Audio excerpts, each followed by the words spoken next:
ყველას გილოცავთ დღევანდელ დღეს, ღმერთმა მრავალს დაგასწროთ თქვენ და სრულიად საქართველო, ამინ. დღევანდელ დღეს დანო და ძმანო წაკითხული იქნა კორინთელთა მიმართ პირველი ეპისტოლე პავლე მოციქულის მიერ დაწერილი და მეცხრე თავის მეორედან მე-12 მუხლის ჩათვლით მგონი არ მეშლება მე-12 მუხლის ჩათვლით სადაც პავლე მოციქულს გარკვეულ წილად უწევს მტკიცება იმისა, რომ ნამდვილად მოციქულია. ხომ საოცარი ამბავია, ეს 2000 წლის წინათ დაწერილი წიგნი დღევანდელ დღესაც ძალიან აქტუალურია, იმიტომ რომ არის ხშირ შემთხვევაში აი ეხლა დღეს რის განხილვასაც, რომელი ტექსტის წაკითხვასაც ჩვენ აქ ვაპირებთ, დღევანდელ დღესაც ძალიან როგორც წინა კვირას გახსოვთ, აი რაზეც ვილაპარაკეთ, ვინც ესწრებოდით, აი წავიკითხეთ მისი ეპისტოლე, ზუსტად პასუხობდა რაღაცა დღევანდელობას, როგორ უნდა ვუპასუხოთ ჩვენ ლანძღვას, გინებას, მათ შორის ღმერთისას, მათ შორის პიროვნებებისა, შენთვის ავტორიტეტულისა, ნაცნობისა თუ მეგობრისა თუ ასე შემდგომ და ასე შემდგომ. და ეხლა აი ამ თავში, მეცხრე თავში მას მოუწია მოკლედ ამისი მტკიცება, იმიტომ რომ გარკვეულ წილად რაღაცა ბრალდებები წამოვიდა მის მიმართ. და რა ბრალდებები იყო ეს და თუ დარჩა იმ საუკუნეში ეს ბრალდებები და დღეს თუ არ ვრცელდება, აი ამის შესახებ დღევანდელ დღეს ვისაუბროთ. ტექსტი ასეთია. განა მე თავისუფალი არა ვარო, რიტორიკულ კითხვას სვავს, რა თქმა უნდა, პავლე მოციქული. განა მოციქული არა ვარ. განა არ ვიხილე უფალი ჩვენი იესო. განა თქვენ ჩემი ნაღვაწი არა ხართ უფალში. თუ სხვებისთვის არა ვარ მოციქული, თქვენთვის ხომ მაინც ვარ. რადგან თქვენ ხართ ჩემი მოციქულობის ბეჭედი უფალში. ამას წერს კორინთელებს, იმიტომ რომ ეჭვი, რომელიც გაჩნდა რაღაცა პავლეს სამოციქულო მოღვაწეობის შესახებ, ალბათ ზოგადად ესეთ უნდა ვთქვათ, რომ ვინც არაფერს არ აკეთებს, იმის წინააღმდეგ არანაირი ბრძოლა არ იწყება. ვინც რაღაცას აკეთებს, ყოველთვის მის წინააღმდეგ არის ბრძოლა, იმიტომ რომ ეს ბრძოლა შეიძლება მომდინარეობს მხოლოდ და მხოლოდ შურიდან. ეხლა პავლე მოციქული გულხელდაკრეფილი რო ყოფილიყო, მსგავსი ბრალდებები კი არ ექნებოდა მას, რომ ან მის მოციქულობაში შეპარვოდათ ეჭვი, მით უმეტეს კორინთელებს, რომლებიც ჩემი მოციქულობის ბეჭედი ხართო, იმიტომ რომ პავლეს ქადაგებით იყვნენ ისინი მოქცეული ქრისტეს სარწმუნოებაზე. რას ნიშნავს ეს მოციქულობის ბეჭედი? და ეს ეპისტოლეები თუ განკარდა დღევანდელ დღესაც გადის საუკუნეები და პავლეს ეპისტოლეები კვლავ ქადაგების საგანია. კვლავ მისი ამ სიტყვებით იქადაგება იესო ქრისტე და მახსენდება აი ხა უცბად ამომიტივტივდა თავში ესეთი ისტორია, როდესაც ნეტარი ავგუსტინე, ეკლესიის დიდი მამა და მოძღვარი, იყო მანიქეველთა სექტაში და ამ მანიქეველთა სექტიდან ვერანაირად ვერ გამოყავდათ ვერავის, ესე იგი თავისი ლოცვით და ქადაგებით დედამისი განსაკუთრებულად ზრუნავდა, ცრემლებს ღვრიდა და მოკლედ განსაკუთრებულად განიცდიდა თავისი შვილის აი ამ მდგომარეობას, დაუტოვა მაგიდაზე გადაშლილი პავლე მოციქულის წიგნი რომაელთა მიმართ ეპისტოლე.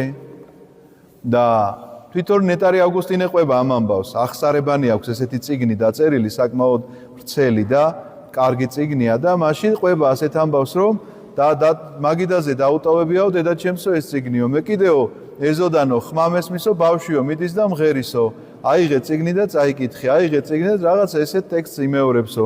შევედი ოთახშიო და ვხედავ, რომ წიგნი დევს, გადავშა და იყო პავლე მოციქულის ეპისტოლე და მანიქეველთა სექტიდან კაცი გახდა წმინდა მამა, ნეტარი ავგუსტინე, ნეტარებას მიაღწია. მან არაერთი შრომა, არაერთი ტრაქტატი დაწერა ქრისტიანულ მოძღვრებაში, რომლითაც სარგებლობს დღევანდელი ჩვენი ეკლესია და რომელსაც ეყრდნობა ხშირ შემთხვევაში ჩვენი ეკლესია, იმიტომ რომ ძალიან დიდ სიმაღლეს მიაღწია სულიერს. არის თუ არა ეს ბეჭედი? პავლე მოციქული რასაც ბრძანებს, რომ რადგანაც თქვენ ხართ ჩემი მოციქულობის ბეჭედი, არის თუ არა პავლეს მოციქულობის ბეჭედი მაგალითად ნეტარი ავგუსტინე? რა თქმა უნდა არის. ვის შეეპარება ამაში ეჭვი, იმიტომ რომ თვითონ ნეტარი ავგუსტინე ამას წერს. წაიკითხა რომელთა მიმართ ეპისტოლე და ასეთი ცვლილება მოხდა მასში. და მით უმეტეს კორინთელებს ეკითხება ეხლა რომ ვარ თუ არა სხვებისთვის არ ვიციო, მაგრამ თქვენთვის ნამდვილად ვართო, იმიტომ რომ ქრისტეს სახელი კორინთოში იქადაგა პავლემ. და მე კვლავ დაუბრუნდები ამ თემას. რატომ შეიძლება ჩნდებოდეს მსგავსი კითხვები საზოგადოებას შორის? და გითხარით უკვე, ვინც არაფერს არ აკეთებს, მის წინააღმდეგ არ იქნება არასდროს მსგავსი ბრძოლა. მაგრამ როგორც კი კაცი მოღვაწეობას შეუდგება, აუცილებლად მის წინააღმდეგ უпростоრად იწყება რაღაც გარკვეული მოძრაობა. აი მაგალითად, ვინმე თუ დაიწყებს მქადაგებლობას, ამ ქადაგებლობაზე ესე იგი ჩასაფრებული ადამიანები იტყვიან, რომ აი მას ახლა ეს შეეშალა. ვინც არაფერს არ აკეთებს, იმას არ შეეშლება. და ვინც აკეთებს, იმას შეიძლება შეეშალოს კიდეც. ამიტომაც ეს შეცდომა კი არ არის დანაშაული. თავარი ის არის, რომ ამ ადამიანმა თუ კი მართლა შეეშალა და მართლა გონივრულად არაჩასაფრებულის პოზიციიდან არამედ რაღაცა კაცმოყვარეობით მიუთითებს შეცდომის შესახებ და ის ამას გაასწორებს და კვლავ გააგრძელებს თავის საქმიანობას, შენზე დიდი მხარდაჭერი მას არ უნდა ყავდეს. მაგრამ არ უნდა მოусმინო ისეთ ადამიანს, მაგალითად თვითონ თუ მქადაგებელია და სხვა მქადაგებელს განიკითხავს. იმიტომ რომ ქრისტეზე კი არ გელაპარაკება, გელაპარაკება რომ ვიღაცაზე უფრო მაღლად, უფრო მჭერმეტყველად, უფრო ნათლად წარმოაჩინოს თავისი თავი. არ მოусმინოთ ბერს, რომელიც ამბობს, რომ ესე იგი ვიღაცაზე უკეთესად მოღვაწეობს და ვიღაცას ეშლება მოღვაწეობაში. არ მოусმინოთ იმ ქველმოქმედს, რომელიც სხვის ქველმოქმედებას განიკითხავს.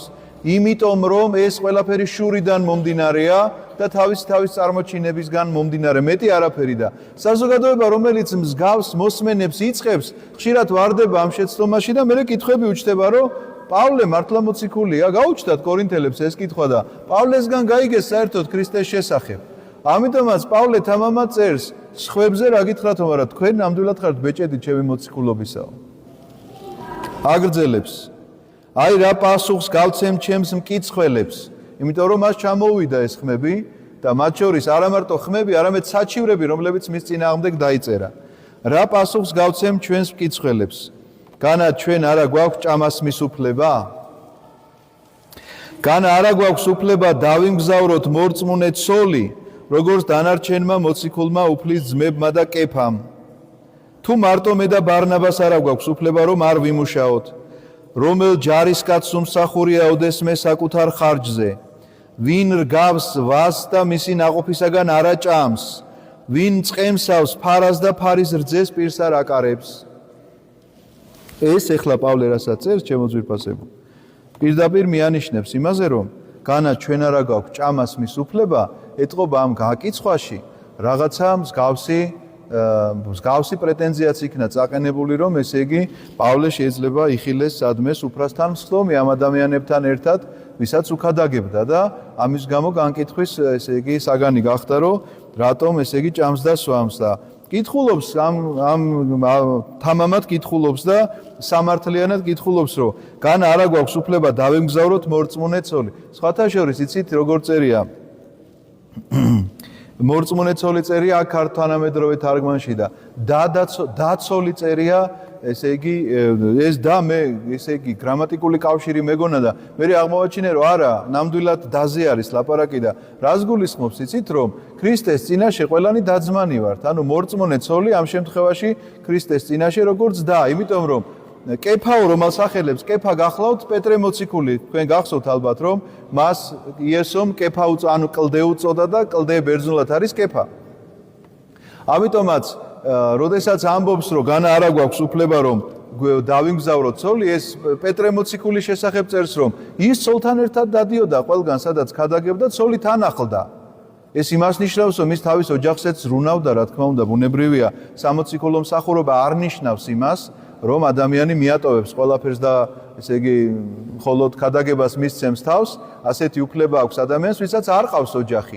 ვისაც ოჯახი ყავს, მან ოჯახზე უნდა იზრუნოს, იმიტომ რომ ვინც საკუთარ ახლობლებზე არ ზრუნავს, წმინდა წერილის ტექსტს მოგახსენებთ, ის წარმართზე უარესია.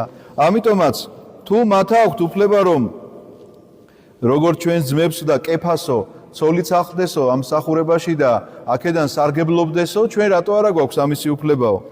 და მე ამას ასაბუთებს რითი, რომელ ჯარისკაცს უმსახურია ოდესმე საკუთარ ხარჯზე. აი მაგალითად ომში რომ ჯარისკაცს გაიწვევენ, თქვენ როგორ წარმოგიდგენიათ ამ ჯარისკაცს თხოვენ, რომ იარაღი შეიძინე, ფორმა შეიძინე და მე წაგიყვან ომში? ნუ ხო ეს ხო აბსურდია, ახლა იარაღის და იმის ფორმის შეძენის საშუალება რო კონდეს ყველა ჯარისკაცს, მაშინ ჩვენს ქვეყანას რა გაუჭირდებოდა. ამიტომ ამას უზრუნველყოფს, თქვათ, სახელმწიფო. ვინ რგავს ვაზს და მისი ნაყოფისაგან არ ჭამს. ხომ აბსურდია ახლა რომ ვაზი დარგო და ყურძენს არ ჭამდე და აბა რისთვის გინდა მაშინ? მაშინ დეკორატიული მცენარე უნდა გააშენო, რომელიც არ იღებს ნაყოფს. ვინ წყემსავს ფარას და ფარის რძეს პირს არ აკარებს. ხომ ლოგიკურია ეს ყველაფერი, რასაც პავლე ამბობს. ხოლო ადამიანურად ვამბობ, ამას თუ რჯულიც ამას ამბობს. ეხლა ეს კითხვები რაც დავსვიო, ჩემი გონების შედეგიაო თუ წმინდა წერილიც იგივეს ამბობსო და იმოწმებს ამის შემდგომ წმინდა წერილს. რადგან მოსეს რჯულში წერია, პირს ნუ აუკრავ ხარს ლეწვისას. განა ხარებზე ზრუნავს ღმერთიო ამ რჯულში, რომელიც აქ არის მოცემული. რას ნიშნავს პირს ნუ აუკრავ ხარს მლეწველს? ხარები, რომლებიც აი კალოს გალეწვა, ეხლა თანამედროვე სამყაროში ასე აღარ ხდება, მაგრამ შეიძლება ძველი კადრები მაინც გქონდეთ ნანახი, რომ არსებობდა სპეციალური რაღაცა ესეთი ბრტყელი, შემორჩენილია მუზეუმებში, შეიძლება ნახოთ.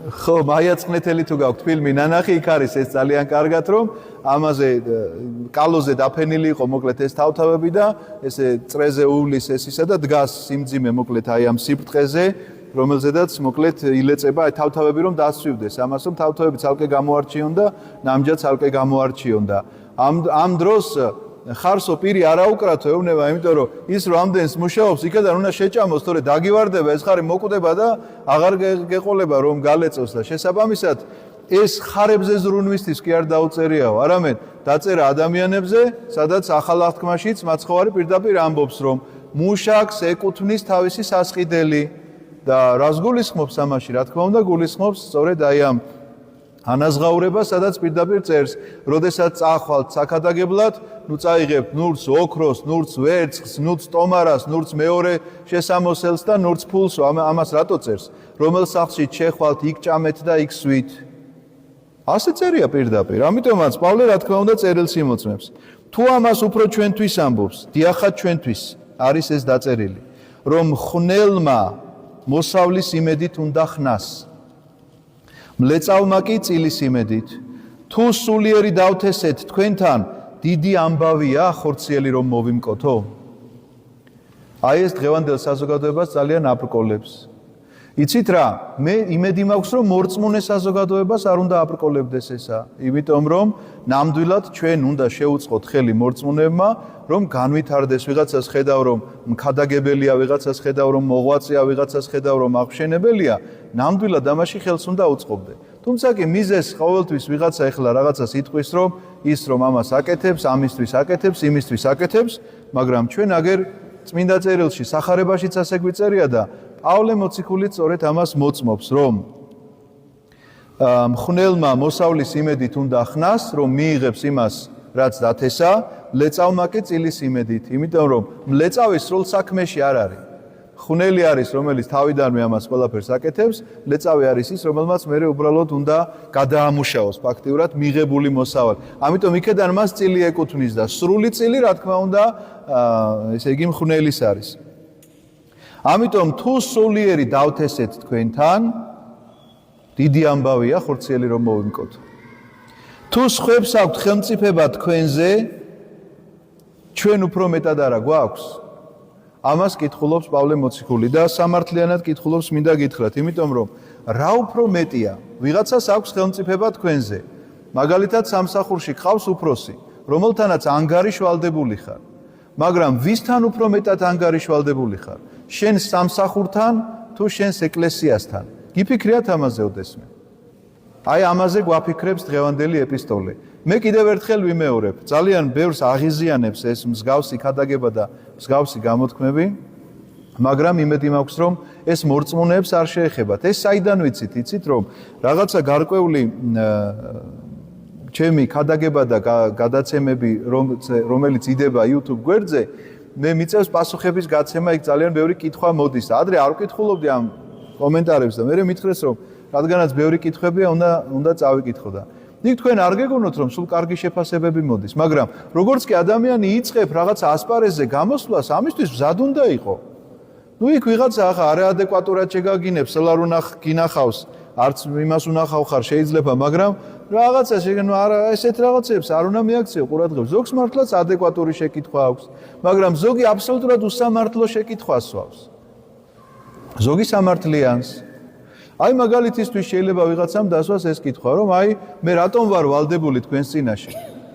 ნამდვილად არ არის ვალდებული ჩემს წინაშე, იმიტომ რომ საერთოდ არ იყოს შეიძლება ეკლესიის მრევლი და თუ ეს ეკლესიის მრევლი არ არის, მე მაგას როგორ დავავალდებულებ რამეში? ვერანაირად ვერ დავავალდებულებ. ვერც თქვენ ვერ დაგავალდებულებთ ეკლესიის მრევლი ვისაც გქვიათ. მაგრამ ის რაც რჯულში წერია, იმას კი ნამდვილად წაგიკითხავთ და გეტყვით როგორ უნდა იყოს და როგორ უნდა ხდებოდეს. იმიტომ რომ თუ ანგარიშვალდებულება გაქვს შენი სამსახურის წინაშე რომ დროზე ჩააბარო ანგარიშები სახელმწიფოს წინაშე რომ გადასახადები თუ დამალა ვიცი რომ ციხეში დაგიჭერენ და ესე იგი ამის გამო მიგატანინებენ კიდე უკან და ცალკე ციხეს მოგახდევინებენ ეკლესიის წინაშე მსგავს ვალდებულებას ეკლესია რო არიჩენს ძალადობრივად ამიტომ ეს იმას არ ნიშნავს რომ შენ ვალდებულება არა გაქვს მის წინაშე პირიქით გაქვს ვალდებულება იმიტომ რომ ვალდებული ხარ ხელი შეუწყო ყველანაირ მსგავს სამოღვაწეო გამოვლინებას ადამიანი რომელიც ზრუნავს შენი სულიერი საკვებისთვის სულ ცოტა მის ხორციელ საკვებზე იზრუნო რომ ის არ მოწდეს აი ამ საქმეში მაგრამ ჩვენ არ გამოგვიყენებია ეს ხელმწიფება პავლე მოციქული რატო წერს ამას იცით რომ თავის თავზე არ წერს მართლა არ წერს ამას იმიტომ რომ თვითონ იყო მეტყავე და მუშაობდა შრომობდა და ამ ტყავის კარვებს აკეთებდა მოკლედ მაშინ კარვები ძალიან საჭირო რამე იყო ესე ყველას სახლში არ ეძინა კარვებში ეძინათ ხოლმე ხშირ შემთხვევაში და ეს კარვები აუცილებელი იყო რომ ქონოდა სახლიც რომ ქონოდა კარავი მაინც უნდა ქონოდა როგორც რაღაცა გარეთ სათავსო და ესეთ კარვებს ტყავისგან კერავდა პავლე მას ხელობა ჰქონდა ამიტომაც ამბობს რომ მაგრამ ჩვენ არ გამოგვიყენებია ეს ხელმწიფება, არამედ ყოველგვარ ტანჯვას ვიტანთ, რომ რაიმე დაბრკოლება არ შეექმნას ქრისტეს სახარებას. ანუ რას ამბობს, იცით რომ მიუხედავად იმისა, რომ დიდი შრომა სჭირდება ქრისტეს სახარებას, ამ ტანჯვას ვიტანო, რომ აი ამ კარავს კერავს პარალელურად და ყიდის, იმიტომ რომ თქვათ არ დააწვეს სიმძიმეთ იმ სამრევლოს, იმ საქადაგებელ თქვათ ადამიანებს, ვისაც ის ქრისტეს სიტყვას უქადაგებს. არიცით რომ წმინდათა მსახურნი ტაძრისაგან იკვებებიან? ხოლო სამსხვერპლოს მსახური მსხვერპლიდან იღებენ წილს. ეს ყოველთვის ასე იყო. აარონის შთამომავლობას მიწა არ ერგო, ხო იცით, ნათქვამი მაქვს თქვენთვის არაერთგზის. აარონის შთამომავლობას, როდესაც განაწილდა ისრაელის მიწები, ისინი არ დაასახლეს ესე მიწებზე, რომ მათ მიწის დამუშავება ქონოდათ დავალებული, იმიტომ რომ 12 ძმიდან ერთი ძმა უნდა ერჩინათ, როგორც სამღვდელო შთამომავლობა. 12 ძმიდან, ანუ 11 ძმა შრომობდა, მეათედი მიქონდათ ტაძარში, რომ იმ ერთი ძმის შთამომავლობას მღვდლობა გაეწია და მათ არ ეფიქრათ სხვა ამ ქვეყნიურ საზრუნავზე, გარდა საღვთო საზრუნავისა. ამიტომაც წმინდათა მსახური ტაძრიდან იკვებებიან, იმ წმინდა ტაძარზე მოგახსენებს პავლე და სამსხვერპლოს მსახური მსხვერპლიდან, ანუ მსხვერპლად რაც იწირებოდა ეს შესაწირი რა თქმა უნდა სამღვდელო მსახურთათვის იყო რომ მათ გამოეკვებათ თავიანთი ოჯახები დრო არ გაგვექცეს ასევე უფალმა დაუწესა სახარების მხადაგებლებს სახარებისაგან ცხოვრება ანუ ვინც სახარებას ხადაგებს სახარებიდან უნდა იცხოვროს ეს იმას ნიშნავს რომ ვინც ამ სახარებით მოიპოვა ადამიანები მათ უნდა შეძლონ ის რომ ესე იგი უზრუნველყონ ამ ადამიანის რაღაცა გარკვეული აქ ფუფუნებაზე არ არის ლაპარაკი. აქ არის საუბარი ელემენტარულზე, რომ მას არ უჭირდეს საჭმელი და სასმელი და არ კონდეს საძებნელი რა აჭამოს ცოლსა და შვილს. აი ამის შესახებ იყო დღევანდელი ეპისტოლე და მე ჩაურთავ ორიოდე სიტყვით აი ჩვენს თანამედროვე სამყაროს ეხმიანება მეთქი, ეხმიანება იმით რომ ადამიანებს არ მოსწონთ ეს, როდესაც თქვათ ეკლესიის რაღაცა გადასახადზე საუბრობენ, აქ მე გრძელდება უბრალოდ დრო ძალიან რო არ გაგვექცეს, ამიტომ ამბობ რომ ერთ წინადადებას აგიკითხავს რომ რადგან თუ ვახარებ პავლე მოციქულთან სახარებაზეა საუბარი, არაფერი მაქვს სასიქადულო, იმიტომ რომ ეს მას თავის მოვალეობად მიაჩნია, რადგან ეს ჩემი აუცილებელი მოვალეობაა, ასე წერს და ვაიმე თუ არ ვახარებ. ამით იცით რისი თქვა მინდოდა რომ აი ყველა ის მხადაგებელი რომელიც თქვათ, შეიძლება უსამართლოდ თუ იქცევა ჩვენი თვალთახედვით. ჩვენი განსაკითხი კი არ არის. აგერ წერია პირდაპირ, ვაიმე, თუ არ ვქადაგებ და თუ არ ვახარებ. ვაი მას, თუ არ ქადაგებს და თუ არ ახარებს და მხოლოდ სხვა მიმართულებით არის მისი გონება, როგორ მოიხვეჭოს რამე. მაგრამ თუ ქადაგებს და ახარებს, უნდა ნამდვილად გვერდში ამოუდგეთ და დაეხმაროთ. რატომ მენიშნა რომ დღევანდელ დღეს ეხლა ეს 60 უნდა წამეკითხა თქვენთვის? იმიტომ რომ ეხლა არის ზაფხული. ზაფხულში თქვენ ძალიან ხშირად გადიხართ ქალაქიდან. ვიღაცას სოფელი აქვს, ვიღაცას დასასვენებელი ადგილი აქვს, ვიღაცას კურორტზე მიდის უბრალოდ და ისვენებს. გაითვალისწინეთ რომ სოფლის სამღვდელოებას ძალიან უჭირთ. ამიტომ, როდესაც ახვალ დასასვენებლად ეს დასვენება თან ქრისტესგან დასვენება კი არ არის. ეს დასვენება არის იმიტომ რომ რაღაცა შეიძლება გარემო შეიცვალოს ადამიანმა. თუ მუშაობდი მთელი წელიწადი და ეხლა თავს უფლებას მისცემ რომ წახვიდე, კეთილი ინებე და დაეხმარე, იმიტომ რომ ისი ქადაგებს, როცა შენი ქარა ხარ. ის ქადაგებს იმ ხალხისთვის, ვისაც არ აქვს საშუალება რომ არჩინოს ეს ადამიანი სათანადოდ. ამიტომაც თქვენი ეს თანადგომა იქნება პავლე მოციქულის სიტყვის შესრულებაც და წმინდა წერილის რჯულის აღსრულებაც, რომელსაც ჩვენ კარნახობს ღმერთი. ამინ. შეგახსენებთ, რომ ფერისცვალების დღესასწაული დგება 4 შაბათს, შესაბამისად ორივე ტაძარში წირვა იქნება, ოღონდ პატარა ტაძარში ჩატარდება ღამის თევის მსახურება. ეს დაიწყება ღამე 10 საათზე. წუხრი ცისკარი და მოებმება წირვა. რაც შეეხება ამ დიდ ამაღლების ტაძარს, საღამოს ლოცვა ჩატარდება ტრადიციულად სამშაბათს და დილით 9 საათზე წირვა ჩატარდება. ღმერთმა დაგლოცოთ, გაგაძლიეროთ, ჩვენთან არის ღმერთი. მადლობა.